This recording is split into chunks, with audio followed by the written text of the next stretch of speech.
स्वामी प्रसाद मौर्य जो कि कल भारतीय जनता पार्टी से इस्तीफा दे चुके हैं, वो कुछ कह रहे हैं, सुनते हैं।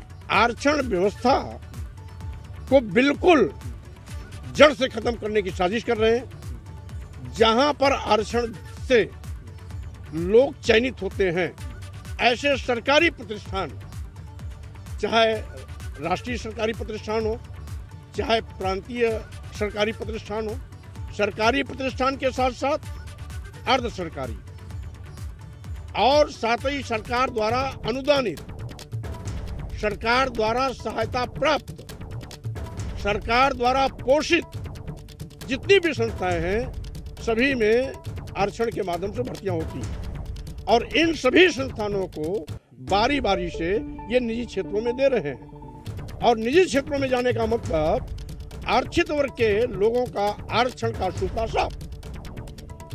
इनकी इस घिनौनी साजिश और पाप का मैंने खुलासा किया। एक चीज, दूसरी चीज, वहीं पर इस लोकतांत्रिक व्यवस्था में आपने शायद नहीं देखा होगा कि किसान लगातार सालों साल आंदोलन करते रहे, इनके कान पे जू नहीं रहेगी। ये वापस तब लिया जब इनको अपने वोट खिसकने का ख्याल आया।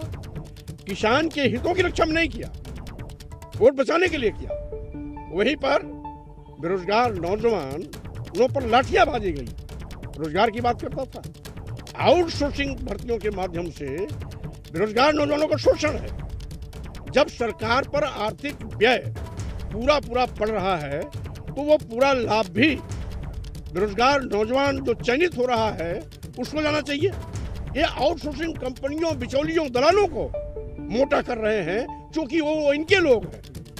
ये जितने भी आउटसोर्सिंग कंपनियां चलाते हैं वो मोटी मुर्गी हैं, जो बड़े बड़े किसी न किसी आईएएस या किसी न किसी बड़े नेता का उस पर आशीर्वाद है। और यह सरकार का खजाना बिचौलिए दलालों के लिए नहीं है, बेरोजगार नौजवानों के लिए है। इसको मैं मंत्रिमंडल में माननीय मुख्यमंत्री के सामने कहा और साथ ही साथ हमने ऊपर के नेताओं से भी इस बात को कहा कि आउटसोर्सिंग व्यवस्था खत्म करो। ये आरक्षण का बंटाधार कर रहा है। बेरोजगार नौजवानों का आज एक तरह से उसको 8,000 10,000 मिलता है और माल पानी ज्यादा ले जाता है आउटसोर्सिंग कंपनी में। यादव ने भी कहा कि सारा खजाना। अब कुल मिलाकर के जैसा कि आप जानते हैं, आज हद हो गई। मेडिकल कॉलेज तक निजी क्षेत्रों में जा रहे हैं। अगर मेडिकल कॉलेज को निजी क्षेत्र में जाना है तो जो प्राइवेट अस्पताल है उनको पोषित करिए। जो सरकारी संस्थान है, सरकारी पैसे से बन रहा है, उसको आप निजी क्षेत्रों में क्यों दे रहे हो? अपने लोगों को कमाने के लिए। और सरकार जो आवश्यक जरूरत की चीजें हैं, रोटी, कपड़ा, मकान, शिक्षा, स्वास्थ्य, सुरक्षा, ये सरकार के नियंत्रण में होना चाहिए। निजी क्षेत्र के लोग कैसे लोगों को राहत दे सकते हैं? वो तो शोषण करेंगे। और आप शोषण करने के लिए निजी क्षेत्रों में दे रहे हैं। अगर इतना ही प्यार है निजी क्षेत्रों से, तो जो प्राइवेट अस्पताल चलाते हैं उनको बढ़ावा दीजिए, उनको प्रोटेक्शन दीजिए, उनको सुख सुविधाएं दीजिए। लेकिन सरकारी क्षेत्रों में निजी क्षेत्रों का प्रवेश, ये सरकारी खजाने का मनमाना लूट है और अपने लोगों को बड़े पैमाने पर आर्थिक सहायता पहुंचाते हैं और उसमें बंदरबाट कहीं इनका भी रहता है। कब ज्वाइन कर रहे हैं सर समाजवादी पार्टी? 14 जनवरी को। कितने लोग, मंत्री, विधायक, नेता कितने रहेंगे सर? आप उस दिन देखेंगे, जो भी ज्वाइन करेगा उसके चेहरे आपके सामने आएंगे।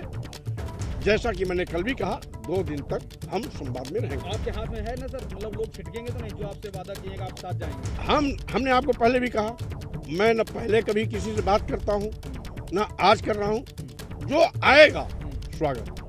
स्वामी जी हमारे साथ इस समय। तो स्वामी प्रसाद मौर्य को आप सुन रहे थे। कल भारतीय जनता पार्टी से इस्तीफा उन्होंने दिया और किस तरीके से उनके सुर बदले हैं वो आपने सुना।